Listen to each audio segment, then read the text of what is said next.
Hola, bienvenidos a Verdad Sin Límites y yo soy Walter Swain. A solo unos días de la festividad judía de Purim, Israel lanzó ataques contra Irán. Las Fuerzas de Defensa de Israel, las FDI, lo llaman Operación León Rugiente. Y no es solo el hecho de los ataques en sí, ni únicamente el nombre de la operación realizada en coordinación con Estados Unidos. Lo que llamó la atención de muchos observadores fue el momento en que ocurrió. Hay un significado histórico y también futuro que conecta lo que está pasando ahora. Y no es por casualidad. La palabra de Dios habla directamente de esto y vamos a descubrir qué une todo esto desde una cosmovisión bíblica. Y vamos a hacer eso ahora mismo.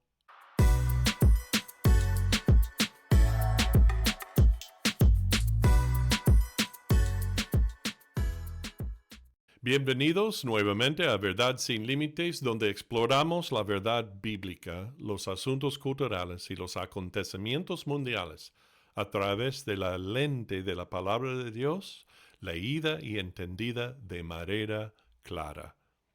Compartimos la verdad de Dios y sus buenas nuevas.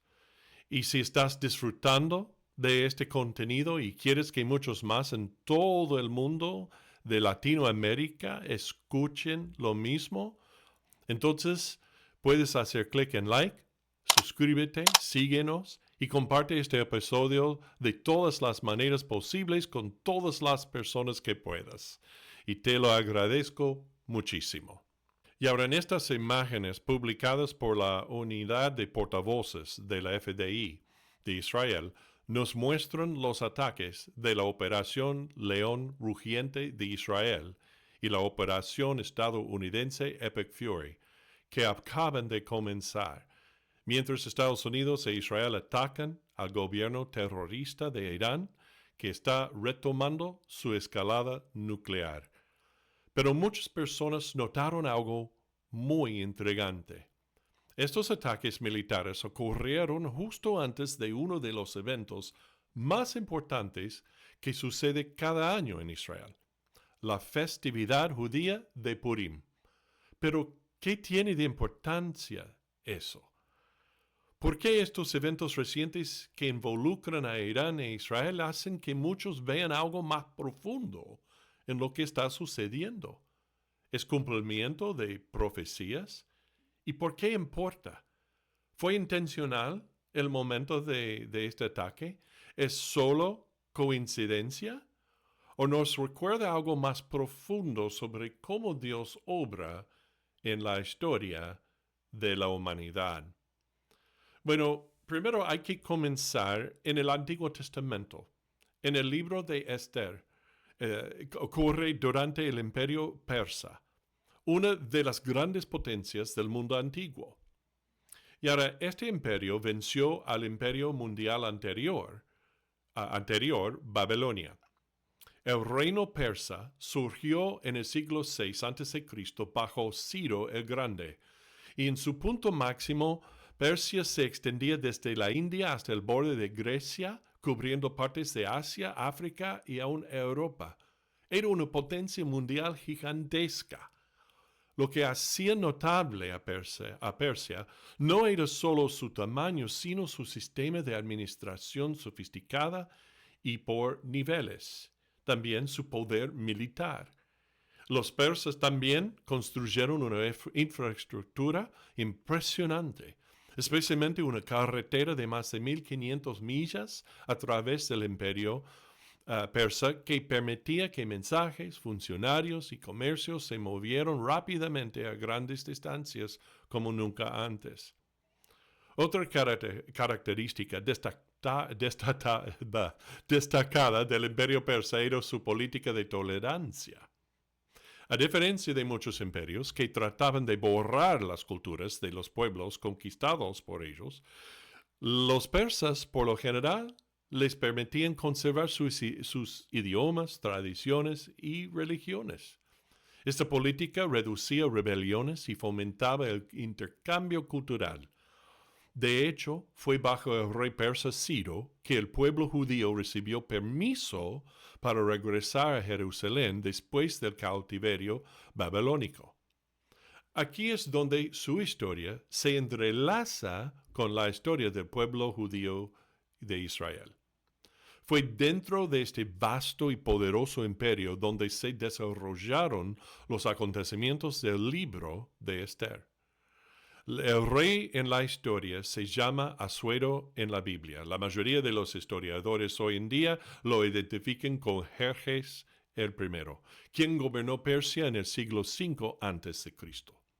Su capital real era la ciudad de Susa, también conocida como Shushan. Esa antigua ciudad está dentro de lo que hoy es el Irán moderno. En otras palabras, toda la historia de Esther ocurre en la misma región que hoy llamamos Irán. Y ahora el pueblo judío estaba disperso por todo el imperio persa después del cautiverio babilónico. Algunos habían regresado a Jerusalén bajo líderes como Esdras, Nehemías y Zorobabel, pero muchos permanecieron viviendo en el imperio. Uno de esos judíos era Mardoqueo y su prima, a quien él había adoptado y criado como hija suya propia, era Esther. A través de una secuencia notable de acontecimientos, Esther llegó a ser reina de Persia. Pero pronto surgió una crisis terrible. Nos cuenta en el libro de Esther, un poderoso funcionario del gobierno llamado Amán ascendió en la corte actualmente persa. La Biblia lo describe como Agageo, conectándolo simbólicamente con los antiguos enemigos de Israel, los amalecitas. Amán se enfureció porque Mardoqueo se negó a inclinarse ante él. Esa ira rápidamente se convirtió en odio y en planes de violencia contra el pueblo de Dios para destruirlo. Amán persuadió al rey para emitir un decreto ordenando la destrucción de todos los judíos, hombres, mujeres y niños, en todo el imperio persa. El día del ataque fue determinado echando suertes. En persa la palabra para suerte era pur, y el plural se convirtió en purim. Así que la fecha del intento de destrucción del pueblo judío fue escogida por azar, y Amán hizo parecer que el azar había puesto la destrucción de los judíos en sus manos. ¿O no? Y ahora Esther se acercó valientemente al rey, una acción que podría haberle costado la vida. Pero el rey la escuchó cuando ella le reveló el plan perverso de Amán y el decreto fue revocado. Amán fue ejecutado y al pueblo judío se le permitió defenderse. Y en lugar de ser destruidos, sobrevivieron los judíos. Y esa liberación dramática se convirtió en la base de la festividad judía llamada Purim. Lo que Amán usó o manipuló, diciendo que el destino de los judíos los había puesto en sus manos para destruirlos, resultó ser en realidad la voluntad de Dios de salvar a su pueblo desde el principio. Y ahora Purim celebra hasta el día de hoy la supervivencia y la liberación del pueblo judío. Y ahora, cada año, las comunidades judías leen el libro de Esther en la sinagoga. A menudo se le llama la Megilá, que significa el rollo. Cada vez que se lee el nombre de Amán, esto es lo que sucede.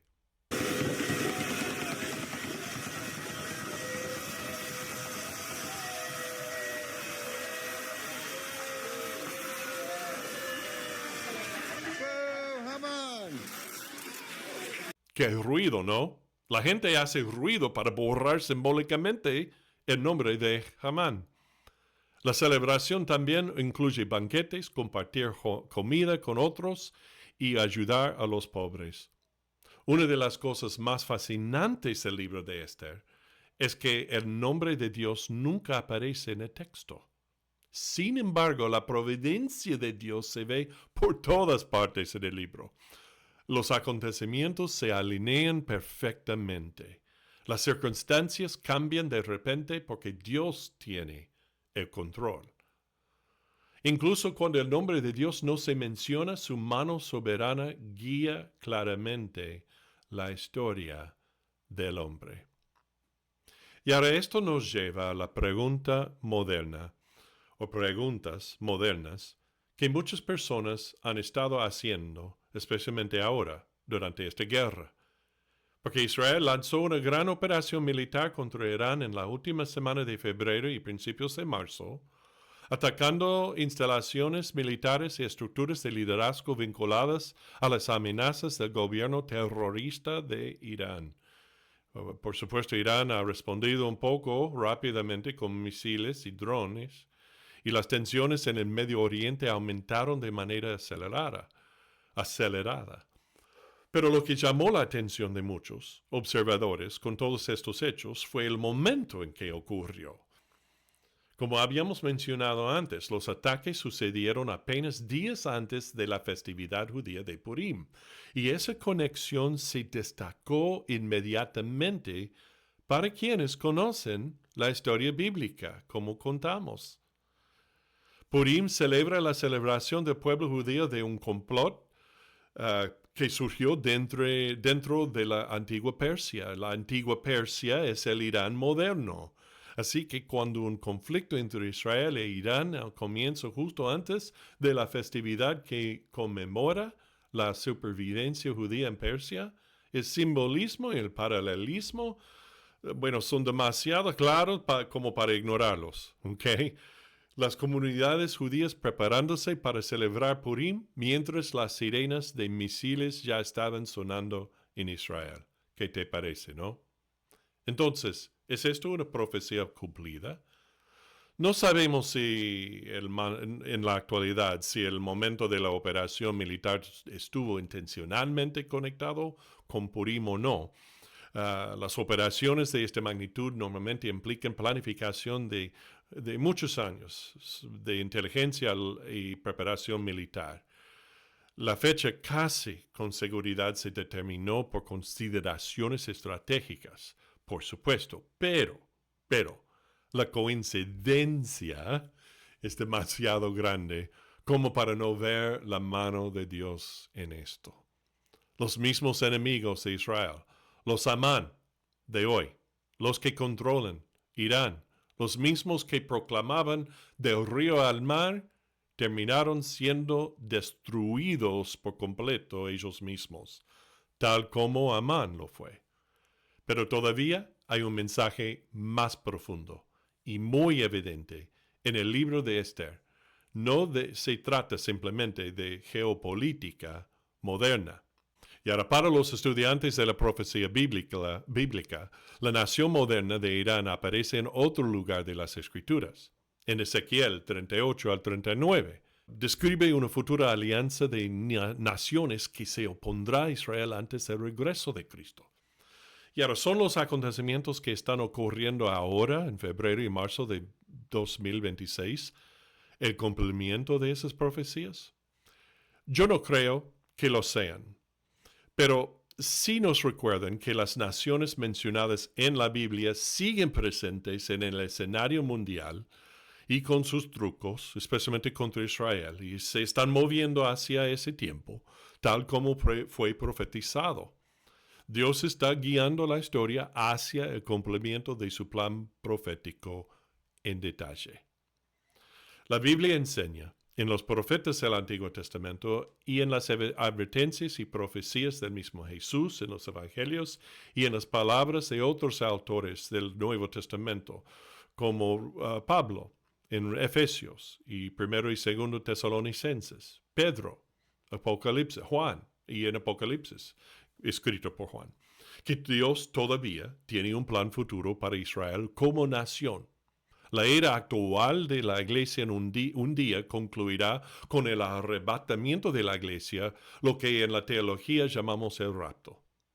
Después de eso, el programa profético relacionado con Israel se desarrollará llevando al regreso de Cristo y el establecimiento de su reino milenial literal de 1000 años aquí en la tierra.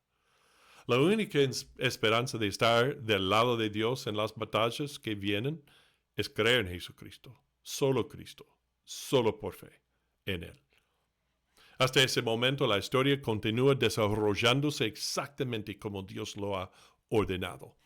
El libro de Esther nos recuerda que incluso cuando la mano de Dios parece oculta, sus propósitos nunca están ausentes.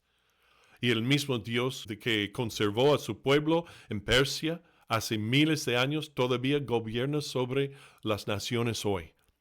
Bueno, espero que esto te haya ayudado a entender lo que todo esto significa y para que creas en la esperanza de Jesucristo, quien salvará no solo a los que en Israel creen en Jesús como su Mesías, sino también a todos los pueblos que se vuelvan a Jesús y creen en Él ahora, antes de que sea demasiado tarde. ¿Has creído en Cristo como Señor y Salvador propio? Bueno, mi amigo, no te olvides de hacer clic en like y suscribirte y seguir el podcast y compartirlo con todos los demás. Ya. Y recuerda esto, sigue a Jesús, porque cuando sigues a Jesús, siempre seguirás la verdad.